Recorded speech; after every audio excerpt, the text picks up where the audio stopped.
Wejangan suci Buddha Cikung, membina diri seperti minum air.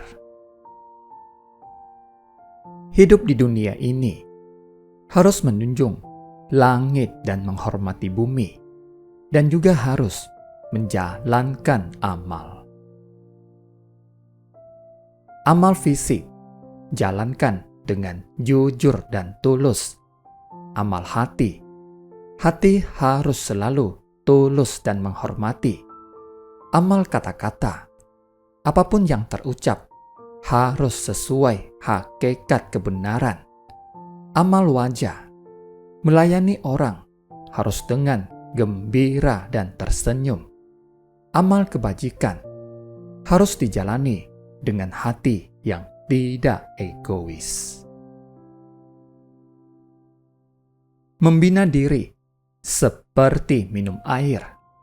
Bila dilihat hanya segelas air putih, tetapi bila tidak ada air tersebut, kita tidak bisa hidup. Semua orang berhubungan dengan air. Semua orang butuh air, karena air sangat penting. Sama halnya dengan kalian tidak meninggalkan vihara. Jika kalian meninggalkan vihara, jiwa dan hati kalian akan kering. Jadi seumur hidup ini, jangan meninggalkan vihara. Gunakan sedikit waktu untuk membaca kisah-kisah atau wejangan Buddha dan para suci. Kemudian berbuat sedikit kebajikan. Berkata hal yang baik. Hidupmu pasti akan berbeda. Uang banyak maupun sedikit tidak penting. Yang terpenting adalah mencukupi. Kedudukan tinggi atau rendah tidak penting. Yang terpenting adalah kesehatan. Kehidupan kaya atau miskin tidak penting. Yang terpenting adalah keluarga bisa hidup damai. Ada masalah antara kamu dan aku. Yang terpenting adalah bisa saling mengerti. Dalam kehidupan manusia, yang paling penting adalah sehat dan aman. Hati sendiri yang mengacaukan. Pepatah mengatakan, membinatau sebenarnya tidak ada masalah apa-apa. Hanya hati sendiri yang mengacaukan. Tetapi muridku, kalian adalah satu kelompok yang paling beruntung. Di saat kalian mengalami penderitaan, Tuhan akan diam-diam mengalihkannya, diam-diam menyadarkan, bahkan tidak lupa setiap saat memberikan kalian perlindungan. Hanya kadangkala kalian tidak peduli. Kalau membina hingga sekarang, dan murid masih mempunyai hati yang tidak peduli, maka usaha sebelumnya akan sia-sia.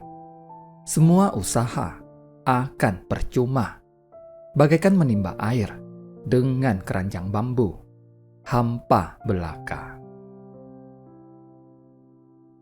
Sampai saat itu, baru mengeluh, Dewa Buddha tidak berwelas asih.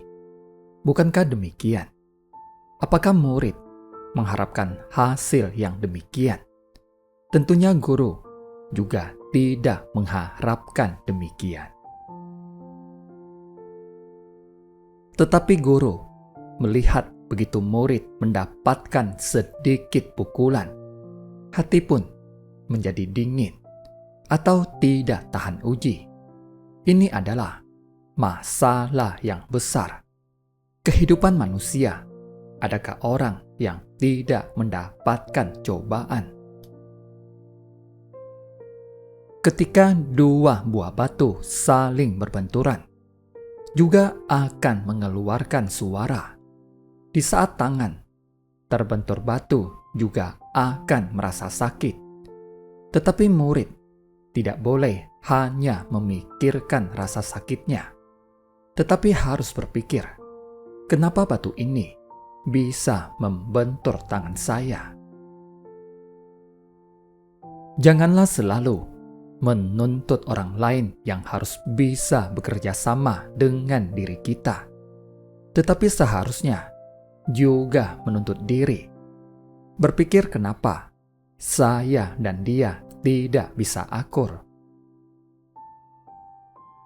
Dengan menuntut diri, maka dunia ini baru ada hari yang indah.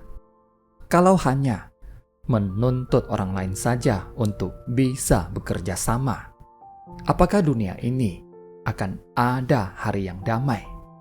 Keharmonisan kecil saja tidak bisa terlaksanakan, apalagi membahas dunia damai sentosa. Muridku, keluarkanlah hati nurani sendiri dari akar pokok menyelaraskan diri. Kalau hanya menghabiskan hari-hari, menghabiskan waktu, sampai akhirnya hutang karma menemukan kita. Sampai saat itu, baru seperti dikatakan peribahasa, menggali sumur ketika haus, maka akan terlambat. Jangan hanya formalitas saja, juga jangan menghabiskan waktu dengan sia-sia lagi. Baikkah? Terima kasih, semoga bermanfaat.